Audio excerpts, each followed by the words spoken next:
No tere jälle, siis teeme siia nädala keskel ühe siukse väiksema, võib-olla hästi pika, ma ei tea, osa ka.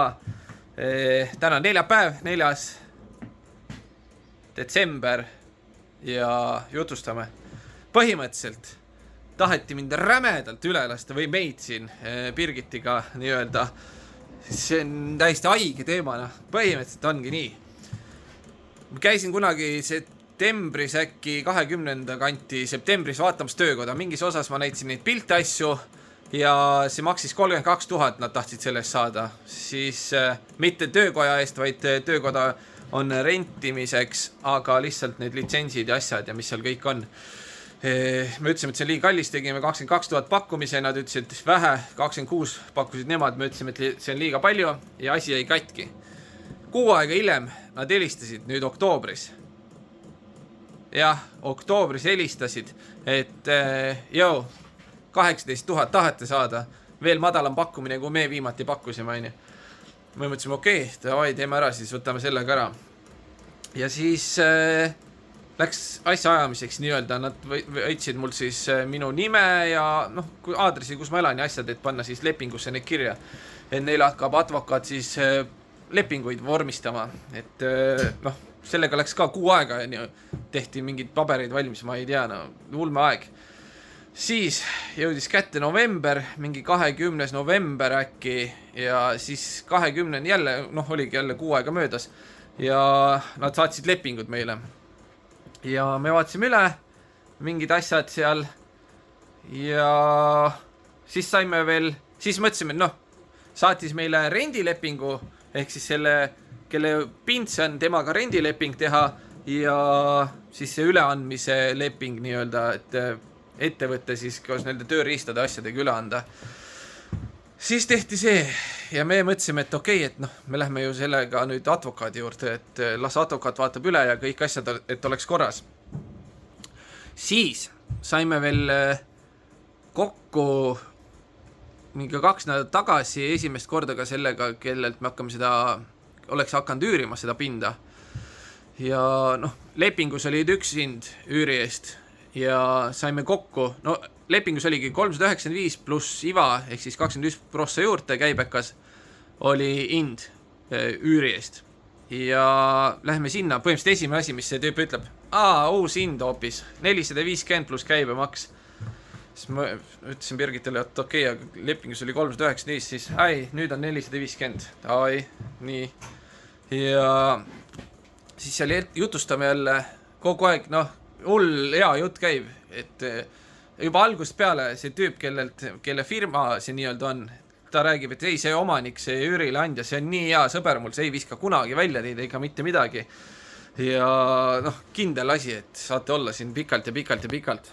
Siis mis siis oli? Siis jah, seal jutustati, ainult moosisid, nii hea koht, kogu aeg tööd nii rämedalt ja hullult ikka tullakse tsiklitöökodasid, okei, seda ma tean, tsiklitöökodasid siin kuskil ligidal ei ole, et siin eemal on, kokku ongi mingi siin meie selle oru peale 2 või 3 tükki, aga need ei ole ükski hea mainega nii-öelda.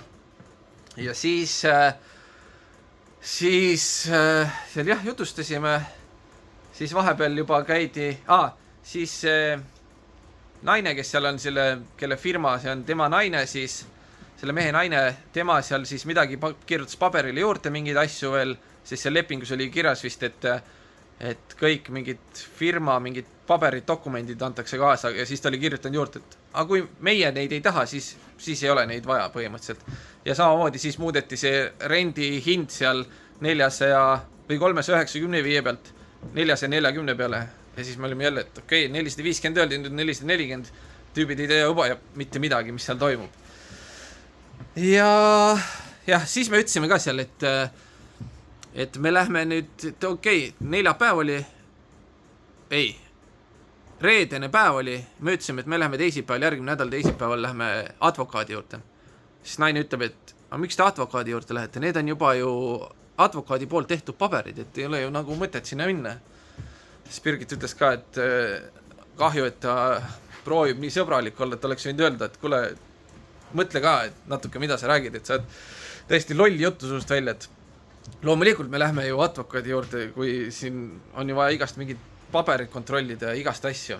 Siis läksime advokaadi juurde, advokaat ütles, et minge kindlalt vaadake linnavalitsusse, küsige sealt, et kas kui nüüd omanikuvahetus toimub, kas siis peab seal töökojas mingeid elektritöid tegema, ventilatsiooni, tuleohutust, ükskõik mida, sest on mingi 20+ aastat on see töökoda olnud ja kui see on töötav töökoda, siis seal ei, nagu ma aru saan, siis ei tehta, ei käida seal niimoodi kontrollimas, et nüüd vaheta elekter välja või mis iganes.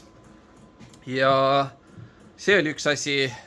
Siis, mis meile juba ennem tundus imelik, oli see, et rendileping oli tehtud, kohustuslik aeg oli 2 aastat, millal ei või mind välja visata ja kui mina ära lähen, siis ma pean maksma mingi 6 kuu üürisumma neile ja 5 aastat kehtis kogu leping siis. Selle me teime ka seal koha peal välja, kui me käisime nende kokku saamas. Siis nad põhimõtteliselt jaurasidki midagi, ei, me ei saa seda, pikemaks ei saa seda panna ja ega me nagunii välja ei viska teid ja siuke jutt. Ja siis advokaat ütles, et jah, selle võiks nagu tõsta, et 2 aasta pealt 5 aasta peale kohustuslik ja üleüldine rendileping on 10 aastat. Et see on meile ka normaalsem, et maksame tegelikult ikkagi suht palju, 18 000 oleks ikka liiga palju olnud, aga me maksame nii-öelda mugavuse eest, et see on ligidal meil nii-öelda valmis töökoda, kus saab kohe loodetavasti hakata asju tegema, et ei ole seal mingeid asju vaja, kõik on olemas, kui ma võtaks uued tühjad ruumid, siis ma peaks kõik laskma ära teha. Ja ei super, nüüd sai jälle lindistamise aeg täis, sest mul on siin fotos ja mingi trashis on mingi 1000 asja oli jälle, mida ma ära kustutasin. Ja nüüd ma saan rahus jälle jutustada, sest et 2 kuud seal, kui see prügikast tühjeneb, see on liiga pikk aeg, mul tekib liiga palju sinna neid videosid, mida ma filmin ja pilte. Igatahes siis sai käidud seal selle juures, advokaadi juures ja põhimõtteliselt läksimegi samal päeval, meil oli järgmisel päeval, jah, kuna advokaat oli üks päev õhtul kell 5, siis järgmisel päeval lapsed läksid kooli, me läksin Birgitiga linnavalitsusse uurima siis selle pinna kohta, et mis seal on, kuidas seal on ja kas seal on midagi vaja teha, kui nüüd omanikuvahetus toimub. Ja see naine siis, kes seal oli, tema ei osanud midagi öelda. Tegelikult on vaja seal arhitekti juurde eraldi aeg panna, kes on seal samas linnavalitsushoones, aga tal on vaja aeg broneerida. Ja naine ütles ka seal, et võib-olla ei või üldse selle enam töökoda tehagi äkki, sest et aeg on nii palju mööda läinud, seadused on muutunud ja kõik need regulatsioonid ja asjad, nõuded, et kuna ta on linna nii-öelda keskuses, siis võib-olla ei või enam elumajade alla teha siukest töökoda. Et see oli üks asi, aga ta ütles, et ta ei tea, et ta lihtsalt ütles, et see niimoodi võib juhtuda. Ja ütles, et küsiksime kõik dokumendid, mis on kunagi, kui see ettevõtte seal alustati, selle ettevõtte alustamisega seotud dokumendid ja avamisega seotud siis. Ja siis läksin koju, kirjutasin, et anna sellele naisele, et anna omanikule teada, kelle pind see on, et meie tahame rendilepingust saada miinimum 5 aastat kohustuslikku aega ja kogu rendi või selle lepingu pikkus on 10 aastat. Seal on mingi teema, et siis põhimõtteliselt algul oli kirjas 2 aastat on see rendi kohustuslik aeg, selle aja jooksul ei tohi siis renti ka tõsta, et see kogu aeg on sama, mis on. Ja ma panin samamoodi, tõstsin lihtsalt 5 aasta peale, et pärast 5 aastat võite hakata tõstma seal asju mul. Nagu nii nad tõstsid juba 60 eurot, 45 euri või oleneb palju siis, kas on 440 või 450, ütleme, et siis 45 euri tõstsid. Jah. Siis panin neid kirja, 4 päev oli ja ütlesin talle, et saada mulle kõik dokumendid, avamisega seotud dokumendid. Ja ma ei öelnud mille jaoks, sest ma ei viitsi, need vana inimesed, need tahavad ainult jutustada ja pläkutada, siis nad hakkavad jälle ette kujutama, et miks sa lähed sinna, kõik on korras ja ei ole mõtet niimoodi. Või Birgit ütles, et ära kirjuta, lihtsalt ütle, et anna dokumendid ja kõik, neil ei ole vaja teada kõike, mille jaoks meil neid vaja on. Siis oli neljapäev, jõudis reede kätte, ta polnud ikka saatnud, ma ütlesin, et saada mulle siis dokumendid nüüd ära, et ma läheks nagu ajaks asju. Ta ütles, jah, ma saadan sulle siis, kui on sul omaniku kokkulepe, et omanik saab nädalavahetusel alles kokku pojaga ja siis nad arutavad seal asja. üks kõne on sul vaja teha, küsida, kuule, nad tahavad saada 2 aasta pealt 5 aasta peale. Ei, saame kokku ja arutame seda, raiskame kõigi aega. Ja okei, jõudis kätte esmaspäev, see oli siis see sama nädal, mis praegu on. 1. detsember või? Ütles, et omanik ei ole nõus selle nende tingimustega ja et nemad, see omanik, ettevõtte omanik jätab ka siis asja praegu katki. Ja siis oligi nii, ei saa lihtsalt seda. Ja tegelikult ongi hea ja sest et see oleks liiga kallis olnud. Seal tundub, et seal on mingi teema, miks nad ei taha 2 aasta peale, seda 5 aasta peale. Loogiline on, kui mina oleks rendiks midagi, ma tahaks võimalikult pika aja peale saada lepingut, et mul oleks kindlalt rahu, et ma ei peaks hakka muud otsima. Et kui sul on kindel üüriline, kes maksab sul iga kuu ja sul on leping ülipika aja peale, siis mis viga? Lihtsalt kogu raha ja istu. Ja siis oligi, et Birgit arvas juba alguses või suht ennem juba, et kuidagi liiga hea jutuga, et liiga müügimehe jutt ja asjad kõik. Et mina usaldan inimesi liiga palju, tema natukene kriitilisema mõtlemisega. Et jah, talle tundus asi natuke kahtlane.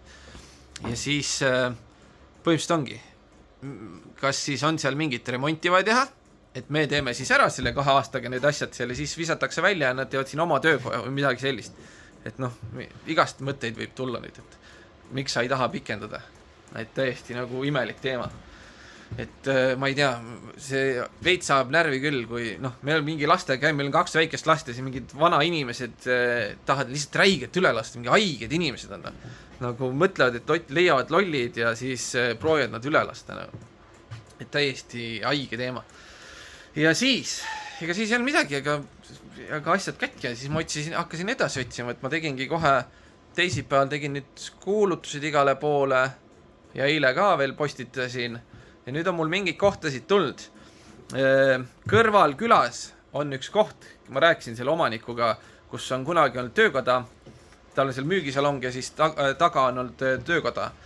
Ütlesin talle, et ma leidsin nagu Google Mapsist, ma olen seal mööda sõitnud, aga Google Mapsis on tal olid seal, Google auto oli mööda sõitnud kunagi ja seal on akende peal siis need suurelt sildid ja numbrid. Siis ma kirjutasin talle numbrile WhatsAppi ja seal oli see, et seal on rentida või müüa see pind. Siis sai nagu kirjutada. Ja küsisin, et ma tahan rentida sult seda. Ja ta ütles kohe ära, et sinna ei saa enam töökoda teha. Et juba uuriti, et tal on seal kõik, ventilatsioon, elekter, kõik on olemas. Valmis töökoda, sest see töötas ja kohe nagu kõik. Ja ütles, et ventilatsioon läheb kõik katusele, kõik aisud lähevad otse katusele välja, kõik täis see asi. Ja aga ütles, et enam ei või teha, et seal külas, mis on 10 minutit, siis natuke sisemaa poole, sinna enam töökoda ei või teha, kuna linnavalitsus ütles, et uusi töökodasid ei või linnakeskuses teha enam. Et kõik need lähevad nüüd siis linnast väljapoole peavad jääma. Et siuke teema. Võib-olla on siin samamoodi. Ei tea, mida me vaatamas käisime. Ja siis on veel Hihoonis on üks, mida me ei ole kätte saanud. Me oleme 2 korda proovinud sinna helistada, aga seal on lauatelefoni number vist. Ma ei ole aru saanud. Siin on 6 hakkavad vist mobiilid ja 9 hakkavad lauatelefonid. Et me pole seda kätte saanud. Ja mingi aeg võib-olla peaks sõitma Hihooni, aga pool tundi sõitu, see on jälle pikk sõit natukene, et lihtsalt sinna sõita ja vaadata, et äkki on seal töökoju ukse peal või kuskil on märk, et see on rentida. Et siis saab numbri. Ja siis on Pola de Sieros, mis on tegelikult ideaalne koht. Meilt siit on 20 minti sinna Oviedost, suurest pealinnast siin on 20 minti, Hihoonist on 20 minti, Villa Visiosast 20 minti, igalt poolt 20 minti, see on täpselt keskel nagu üliperfektne koht. Seal on, kirjutas mulle üks tüüp, kes elab seal ja et ütles, et seal polegi tegelikult praegu töökodasid põhimõtteliselt. Ja seal oli kunagi oli töökoda, aga see kolis teise kohta vist suuremale pinnale. Ja nüüd on see tühi seal, aga ma vaatasin jälle Google Mapsis, see on 2019 vähemalt olnud tühi juba. Ehk siis üle 6 aasta kindlalt. Et ma nüüd võtsin nendega ühendust, kes seal viimati olid ja nad olid seal hästi pikalt olid ka. Aga neid enam pole ja sinna ei ole 6+ aasta jooksul töökoda tehtud.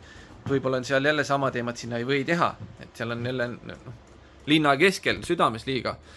mingi siuke teema ja see tüüp rääkis ka, et seal on, tema pidi Hihoni sõitma, sest et seal on nii palju, kogu aeg olid täis, et tööd oli nii palju, et ta ei saanud ise kunagi seal oma kodulinnas käia hoolduses, sest et aegasid ei ole. Ja mis veel? Üks on Miereses, mis tegelikult ei ole, öeldi, et see läheb seal ka pensionile. Birgitta nallistas, ei lähe.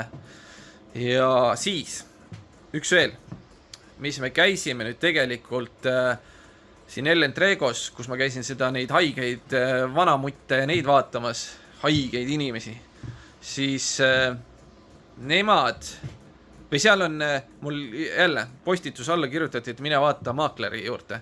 Seal on üks Alonso Diaz, mingi maakler, oma firma ongi, üksinda tegeleb seal.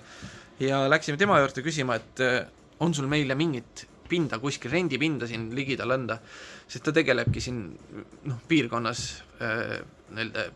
müümiste ja üürimistega. Ja ütles, et ega otseselt siukest valmis töökoda pole, aga tal on üks mingi, tema ütles, et see on 8 ruutu, tegelikult kuulutuses oli kirjas 100 ja ta tundub päris pirakas ikkagi see okei suurusega, ütleme nii. Enam-vähem sama suur, nagu mis me vaatamas käisime valmis töökoda. Et see on kunagi olnud mööblipood siis, aga kui me ütlesime, et davai, et võime vaata minna. Üür on ka 400 eurot ja see on juba käibemaksuga hind peaks olema seal kohe, ongi 400 ja juba odavam.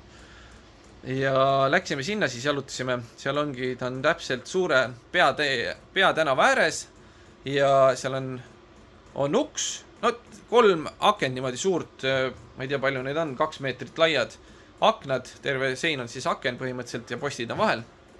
Esimene on suur see ja siis on sisse minemisuks ja siis on suured aknad kõrval.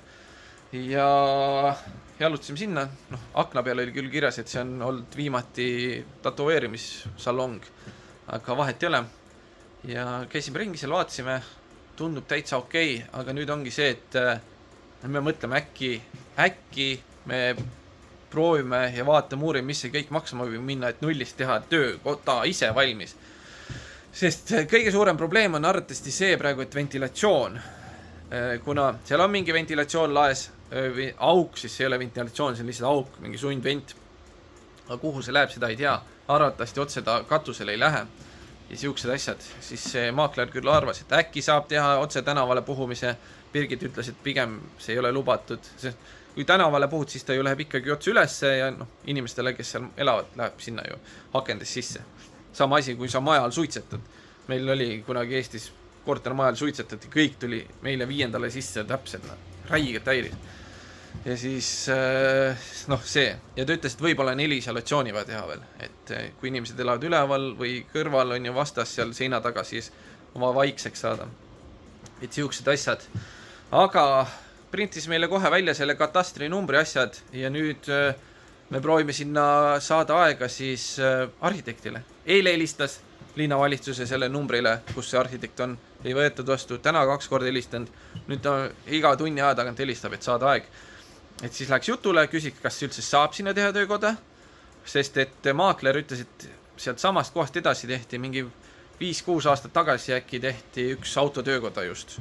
Et see saadi teha, on ju. Et äkki me saame ka siis teha nullist üldsegi, et kasutada seda raha, mida oleks siis nende haigetele inimestele maksame töökoja tegemiseks nullist.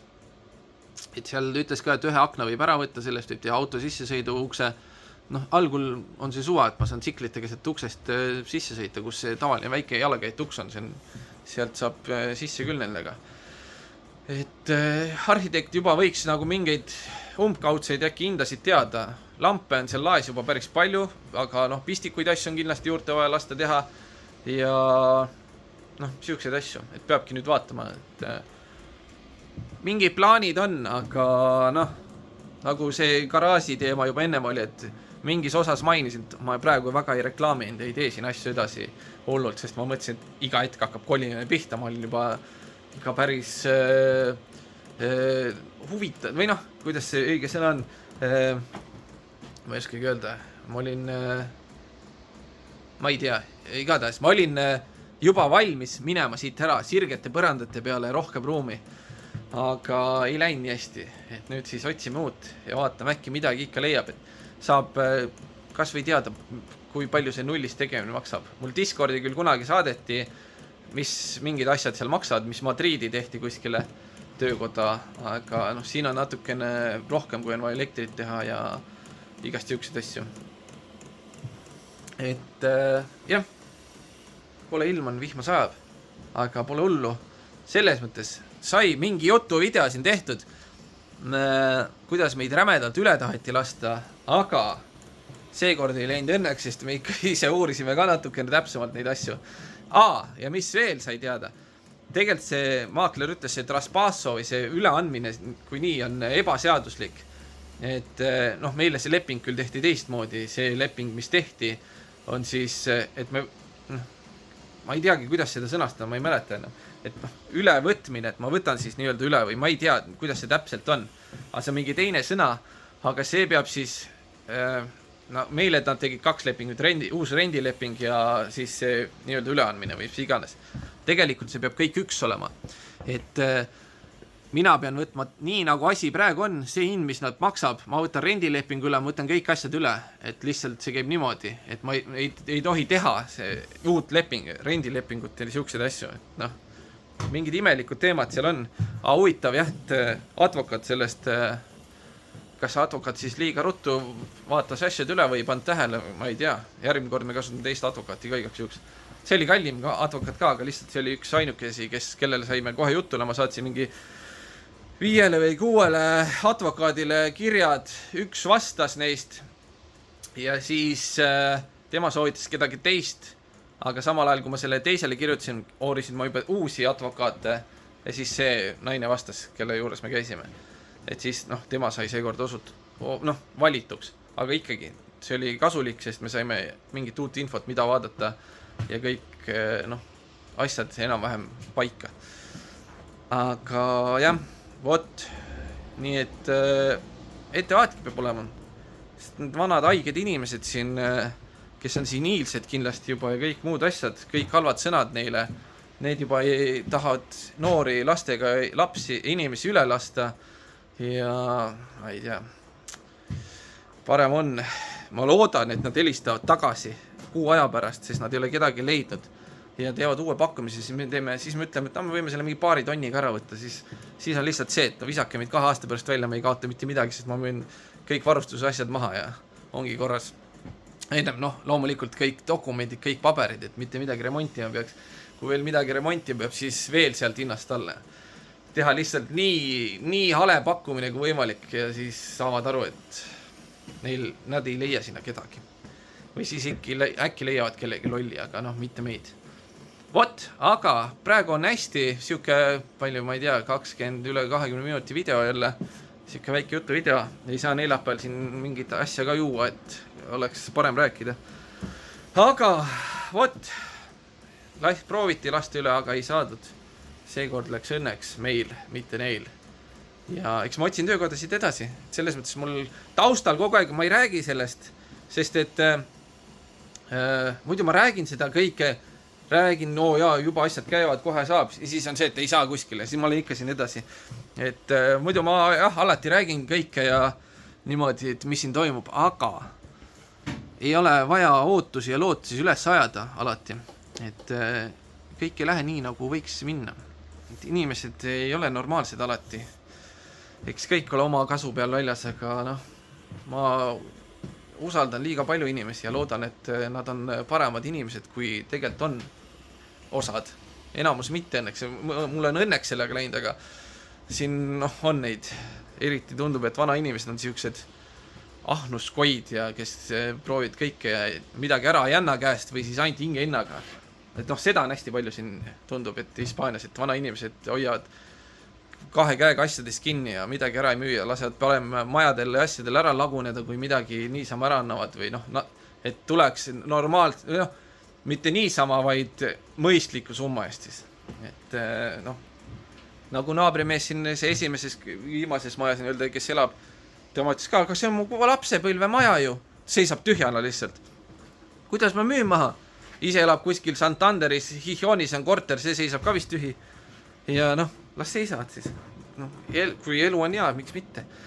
Vot, aga rohkem jauramist ei ole, siuke vahepealne osa, kus sai siis natuke räägitud, mis siin toimunud on taustal ja kõik, mu käsi on räigelt väsinud, ma ei jõua seda moblu hoida enam, davai, tšau siis!